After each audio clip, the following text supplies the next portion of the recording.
Chaque cycle de marché, y compris celui de la crypto, comporte 4 phases. La phase d'accumulation lente, la phase de montée en puissance ou bull market, la phase de plateau ou de distribution et la phase de ralentissement ou bear market. Ce modèle peut être trouvé sur tous les marchés et c'est naturel, mais beaucoup de gens dans l'industrie crypto ont tendance à l'oublier ou à vouloir l'oublier, c'est pourquoi ils sont choqués lorsque le prix baisse dans la phase finale. Alors qu'un cycle se termine, un nouveau commence, nous ne devrions donc pas nous lamenter autant lorsque le cycle entre dans sa phase finale. C'est pourquoi comprendre et accepter l'existence des cycles peut nous aider à maximiser les rendements et à minimiser les pertes. La première phase, celle d'accumulation, vient après un déclin lorsque les acheteurs commencent à prendre le contrôle du marché. Ce sont souvent des personnes bien informées ou des initiés. Les traders expérimentés détecteront les signes très tôt. Bien sûr, les chasseurs de bonnes affaires sont également susceptibles de se joindre à cette phase. La deuxième phase est celle du markup ou majoration et c'est là que commence le marché haussier, ce qui signifie que les prix augmentent ou qu'ils sont sur le point de le faire. Cette phase est marquée par une demande qui dépasse l'offre et la hausse des prix fait la une des journaux dans le monde entier. À mesure que les prix augmentent, de nouvelles personnes s'intéressent à l'actif. Les émotions sont positives naturellement et le sommet est atteint dans un sentiment général d'euphorie. Y contribue également le sentiment de fear of missing out, peur de manquer une belle opportunité au fur et à mesure que le prix augmente et pourquoi pas une certaine cupidité. La troisième phase est celle de la distribution. Une volatilité accrue caractérise souvent le sommet d'un markup et la transition vers une phase de distribution. Les news font le buzz, la cupidité et la peur commencent à prendre le dessus. Les participants expérimentés font des profits, mais les acheteurs commencent à enchérir de plus en plus bas alors qu'ils commencent à se méfier de la durée de la reprise. Lorsque les indicateurs techniques signalent un sommet du marché, les vendeurs deviennent de plus en plus agressifs, ce qui enverra le prix vers le bas. La pression à la baisse sur les prix s'intensifie et la phase de markdown commence à prendre forme. La quatrième phase, le markdown, se caractérise par un certain pourcentage de ventes de panique. Les émotions négatives sont fortes comme l'anxiété, la capitulation et la colère puisque le prix va vers un point bas. C'est comme si la phase de markup était vue dans un miroir mais avec des émotions négatives au lieu de celles positives. Au final, le marché commence à se stabiliser et un nouveau cycle commence alors que les investisseurs recommencent à accumuler. Certains théorisent que le marché des cryptos ne suivra pas ces cycles dans un avenir proche, tandis que d'autres affirment que le changement a déjà commencé. Étant donné que les investisseurs institutionnels font désormais partie de l'industrie et que le marché arrive à maturité, les cycles pourraient finir par devenir moins définis qu'auparavant. Et vous, avez-vous suivi et identifié les cycles jusqu'à présent? J'attends vos commentaires ci-dessous. Que signifie bull market? Un marché haussier indique un marché dans lequel les prix augmentent ou devraient augmenter. Le terme était initialement utilisé pour le marché boursier, mais il est maintenant courant pour les obligations, les matières premières et les cryptographies. Étant donné que les prix augmentent et baissent constamment pendant la négociation, le terme marché haussier est utilisé pour désigner une période plus longue au cours de laquelle le prix des crypto-monnaies augmente.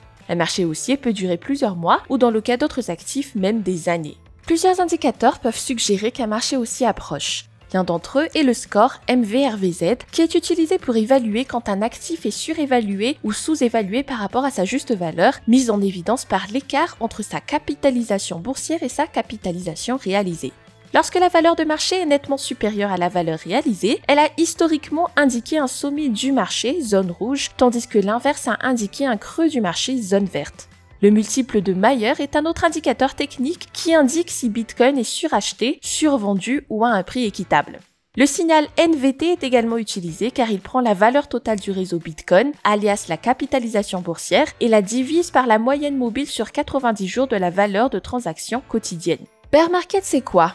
Un marché baissier se produit lorsqu'un marché connaît une baisse de ses prix pendant une longue période de temps, le sentiment général des investisseurs étant pessimiste. Il peut souvent être déclenché par un ralentissement de l'économie ou une récession, étant ainsi le contraire d'un marché haussier.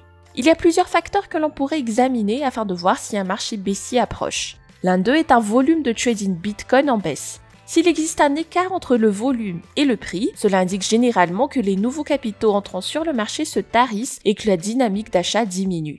Un autre facteur qui mérite d'être vérifié est le Relative Strength Index, calculé chaque semaine, un indicateur de momentum avancé qui indique quand un actif est suracheté, ce qui annonce un possible déclin, ou quand il est survendu, ce qui indique une possible montée de prix. L'analyse est faite en calculant les gains et les pertes moyens sur une période de 14 jours. De plus, mars a toujours été le mois le moins performant pour le Bitcoin, avec une perte moyenne de 14,725% depuis 2017, lorsque le marché a commencé à gagner du terrain. Le deuxième pire mois en moyenne est septembre, avec une perte moyenne de 9,05% sur une période similaire. En parlant de perte, je ne voudrais pas vous perdre, alors n'hésitez pas à vous abonner à notre chaîne si vous avez aimé ce que vous avez reçu jusqu'à présent. Merci. Bull Market vs Bear Market. En regardant les cycles précédents, nous pouvons voir que le premier cycle Bitcoin a culminé le 29 novembre 2013 à 1129 $. Les ours, c'est-à-dire les investisseurs pessimistes, ont bientôt envahi le marché. Le cycle suivant a culminé le 16 décembre 2017 à 19 641 $ pour entrer ensuite en marché baissier. Le cycle le plus récent semble avoir culminé le 10 novembre 2021 à 69 000 $. Mais beaucoup soutiennent que malgré une forte baisse du prix global du Bitcoin et en fait du marché de la cryptographie en général, nous n'avons pas encore pénétré dans un marché haussier. Bien que les cycles du marché n'aient pas nécessairement une certaine longueur, il semble que Bitcoin et en grande partie le marché de la cryptographie enregistrent ces cycles tous les 4 ans.